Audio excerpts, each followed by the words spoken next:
So let's talk about reality-based problem solving. So we want to be focused on reality and not just adding a band-aid to a situation. Fits with the whole 1,000-year plan. So we want to start with nothing. That means we want to get rid of whatever we have. So if we have a table and people are saying, okay, so we're going to have, I guess, how do we reform our representation system? And people start saying, well, we got to have a nomination process. We got to do this. What? No. We start with nothing. So you get all that off the table. If someone won't stop talking about something, you get them out of the room. If there's someone that says, no, this is what we're going to start with. No, we're not starting with a pre-formatted thing. No, we're thinking 1,000 years from now, reality-based solutions. Let's look at reality. So we're going to start with nothing. We're going to bring in only that which is needed. Bring in only that which is needed. So we're going to look at reality and say, what's the real problem? And what's the real solution? And that's really the time that it takes time. It's not just like the first thing that comes to your head, although it can be. It can be pretty simple sometimes. That's where you're brainstorming, you're trying ideas. What about this? What about that? You work on it a little bit, and you go, oh, wait, this can be way simpler. Oh, why are we even doing it this way? So you're constantly bringing in only that which is needed, removing things that you don't really need, because inevitably that will happen. And then you stop once the problem is solved.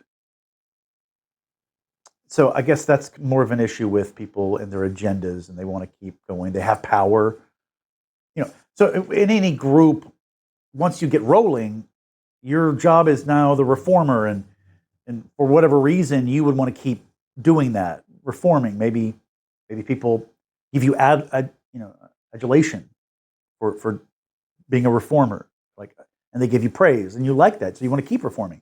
No, once the problem is solved, you stop. You don't add more things to it. You just stop. That's it. You have the solution. Now you start marketing it with a 1,000-year plan, and then there you go.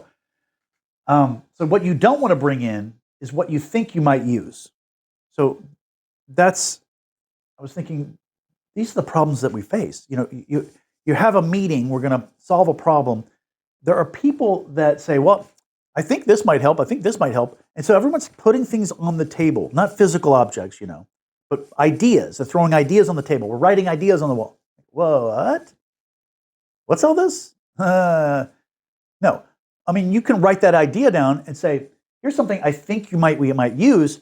I'm not going to bring it into the table here. I'm going to put this in our closet, storage closet.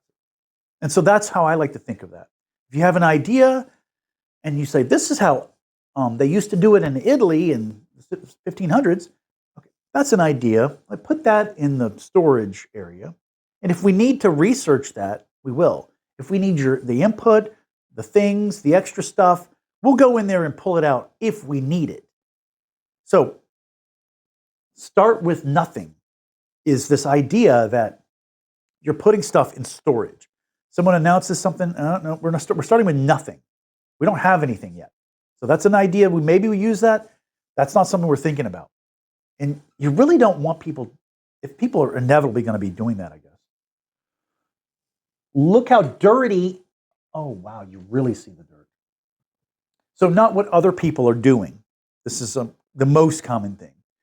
There are people, when we're solving problems, there are people who are thinking, I don't even want to be here. They were forced to be on the committee for whatever reason. They're just doing it for looks, for the money, or whatever the benefit. There's some benefit. Maybe they're attracted to someone on the committee. So there are people that are involved that don't want to be there for whatever reason, or they want to. They're solvers. They want to solve the problem quickly, and so they'll just go, well, this is what they did in that other city, that other place, the other group. And that's what you totally want to avoid. You don't want to just do something because someone else did it. You want that input comes afterwards. You say, here's what we're thinking we need, this kind of thing. You're building the program for what you need. And then you can shop around and see what solves that. What are the different ways to do that? That that can be. It's not like you exclude that. There's a process that you go through and say, have we really considered the simplest ways to do this? Have we considered every way to do this? And then you go to storage and you pull something out. Here's an idea. And so when you have that approach of, well, here's an idea, maybe we could fit this in or not. That's how it should be. You're taking this foreign objects from a foreign room and saying, here's a foreign object. It's not a part of this, but does this fit or not? It's a foreign object. Nope, I don't think it fits perfectly or whatever. No, it goes back into storage. So it's in this separate area. So we're sort of creating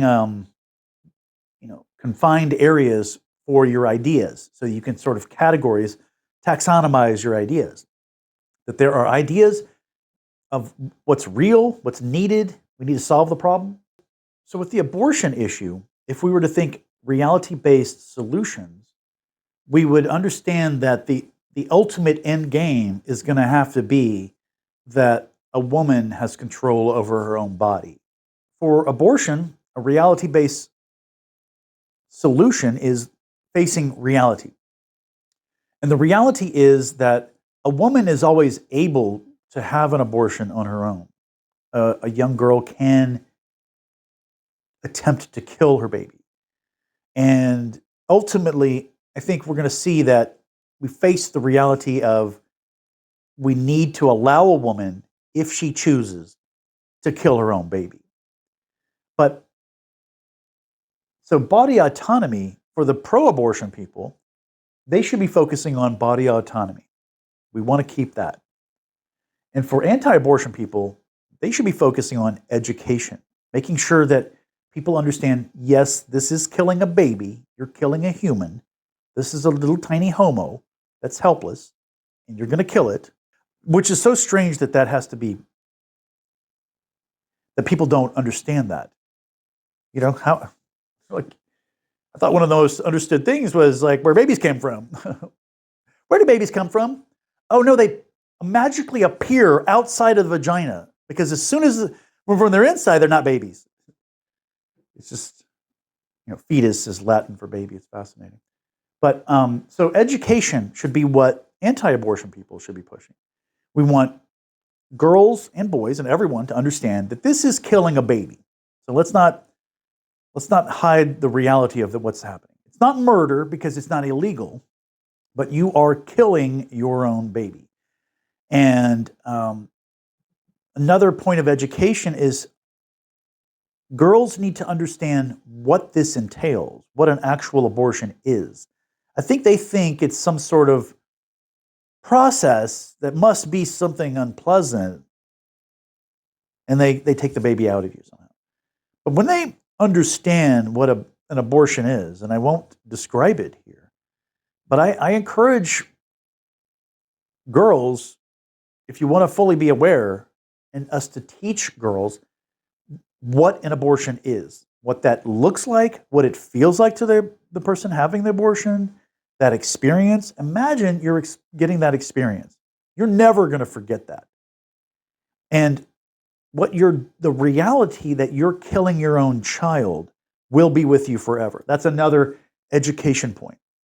That psychologically, you're going to be damaged because you, as a homo who has one purpose, and that is having a baby and killing anything that is a threat to that baby. So that's a female's purpose. So that's why people need an understanding of the reality they're facing. That abortion is not just some other backup plan that you're going to do if this doesn't work. Or if you choose to forget a condom one time, if it happens, I'll just get an abortion. If a girl understood the situation, she would realize, oh, holy crap, no, I don't ever want that to happen. That is a last resort for survival purposes. It's never something you want. And once you understand that, you're safer. You're going to be careful about pregnancy more than you would otherwise be because you're living in reality. You're understanding, no, I actually don't want to get pregnant no matter what. I mean, it's so bad, you know. Um, and if you've had an abortion, and on that note, I just want to add, we want to be compassionate towards everybody. And if someone's had an abortion, and even if they enjoy it, they're like thrilled at killing their own child. We want to be sensitive to that. We don't want to be rubbing it in their face. It's a horrific thing they've had to deal with, and we don't want to be exacerbating and agitating people. We want to preventively explain to everyone involved what that means. Let's be reality based in our solutions.